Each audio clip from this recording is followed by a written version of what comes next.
Hello, everyone. I hope you're doing well. Here's my story, and I'd love to hear your thoughts.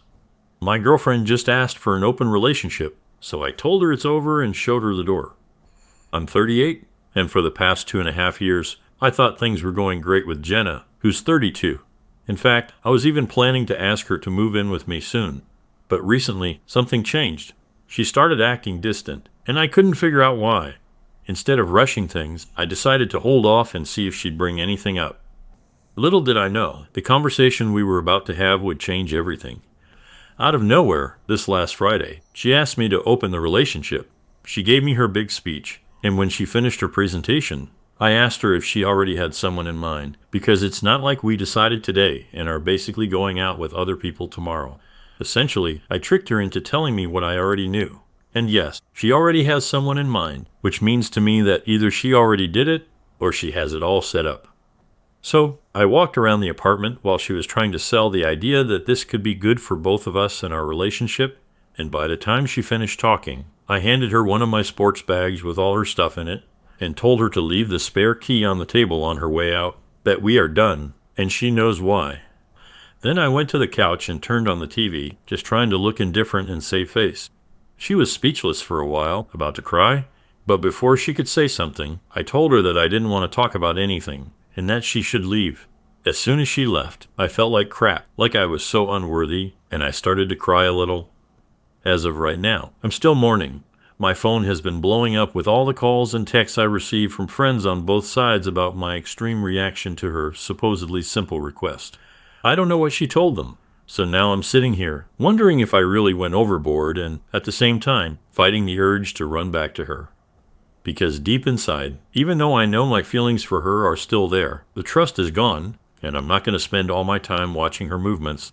It's not healthy, and before anyone points it out, yes, I know my reaction is a pure reflection of me, not what she did or was about to do. So, did I go overboard? Update 1.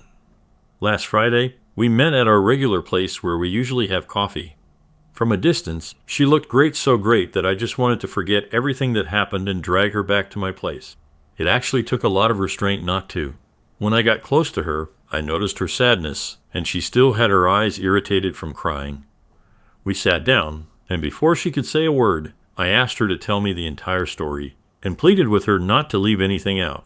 I needed to hear it all. And then I would ask her a few questions, needing the entire truth. The story was pretty basic. About 2 months before she asked for the open relationship, on her girls' night out dancing, they met this exotic, good-looking guy. During the first month, he was the new flavor that all the single friends in the group were trying out, which led to girls talking and sharing experiences. Eventually, this guy, who was having his way with all the girls around him, set his eyes on Jenna and began to flirt with her, taking her to the dance floor and having fun. Well, here is where she should have stopped things, because we had an agreement about dancing nights. She was supposed to stay away from any guys that made a move on her because, let's face it, guys are always looking for something more. Anyway, because of the excitement, she went for it, enjoyed the attention of this guy, and had a great time dancing. Looking at the timeline, this was around the time I noticed that Jenna was becoming distant. Moving forward a few weeks, her friends were sharing more intimate stories about this guy, and it got into her mind. She found herself fantasizing about being with him, and he was trying to make a move on her too. But from what she told me, she didn't go for it because she was with me.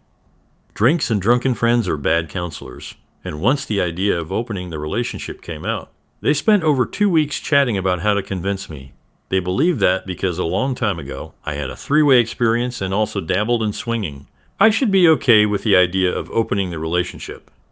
However, 3-way intimacy and swinging are things you do as a couple and out of pure excitement. At least for me, and it was a long time ago in my early 20s. All this led to the day she asked me to open the relationship. She told me that she and her friends never thought that I would end the relationship at that moment, that the worst scenario would be me getting angry and saying no. So it shouldn't have been a big deal just asking. At this point, I interrupted her and told her that she should know better.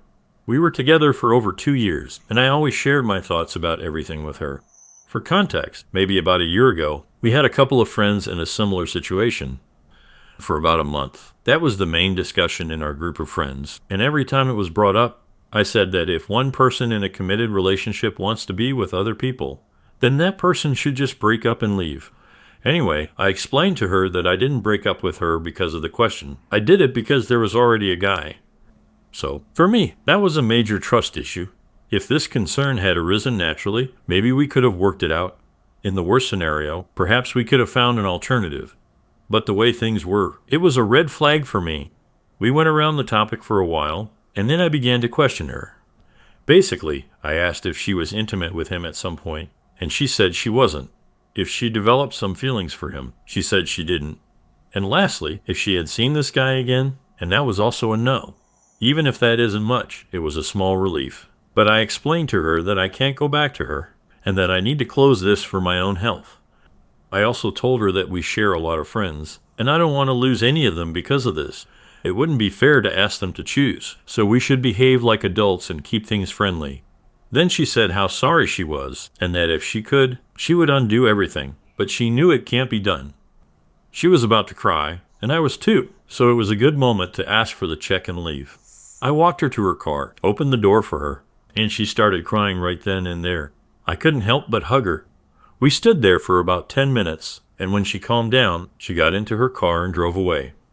I was in shock and didn't know how to feel, so I went home, grabbed my camping gear, and drove to the mountains, spending the entire weekend there to clear my mind. Early this morning, I was driving back to the city, and the moment my phone grabbed a signal, it got flooded with messages from friends and family, all worried because I basically disappeared without telling anybody. I texted back to everyone, telling them that I was okay, that I went out camping, and at the moment, I was driving to work. Also, I got a text from her, something along the lines of her feeling like we're not over yet, and that she thinks I need time to leave all this behind me. She said she will wait and hope. I haven't texted her back because I'm pretty sure I'm done, but experience has taught me to never say never.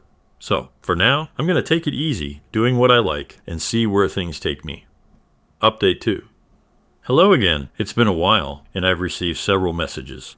Some were asking how I was doing, others offered advice and encouragement, and of course, there were those wanting an update. After almost a month and a half of grappling with the matter, I still didn't have things very clear. Fortunately, that's what best friends are for. I had a conversation with my two best friends, Karen and James, and after a while of talking, they said, "You have to let her go. You know very well that in your head, you will always be wondering what happened and if you are really all that she wants. Regardless of whether that's the case, you'll never be sure."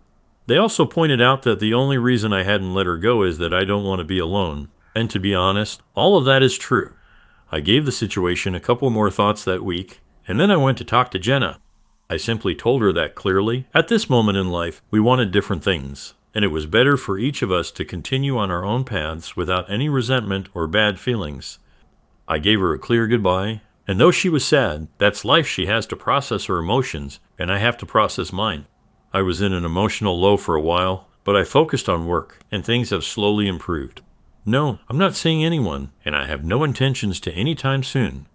Now, I'm taking this as an opportunity to enjoy life, play video games, go camping, and have some fun like I used to. Thanks for reading, and take care of yourselves.